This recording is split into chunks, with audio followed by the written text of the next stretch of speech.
சேனலை இன்னும் நீங்கள் சப்ஸ்கிரைப் பண்ணலைன்னா உடனே சப்ஸ்கிரைப் பண்ணுங்க. கூடவே பெல் பட்டனையும் கிளிக் பண்ணுங்க. இன்னைக்கு நம்ம பார்க்க போற டாபிக் என்ன அப்படின்னா, தானத்தில் சிறந்தது அன்னதானம். மனிதனிடம் கட்டாயம் இருக்க வேண்டிய தானம் நிதானம். பதறாத காரியம் சிதறாது என்பார்கள். அதேபோல் நிதானத்தோடு இருந்தால் மட்டுமே நிம்மதி கிடைக்கும்.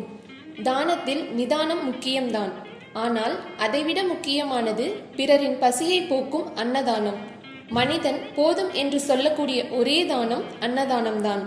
அன்னதானத்தின் சிறப்பு: ஒருவரிடத்தில் பொன், பொருள், ஆடை, ஆபரணங்கள், பணம் கொடுத்தால் இன்னும் கொஞ்சம் தரலாமே என மனம் எதிர்பார்க்குமே தவிர போதும் என்று சொல்வதில்லை.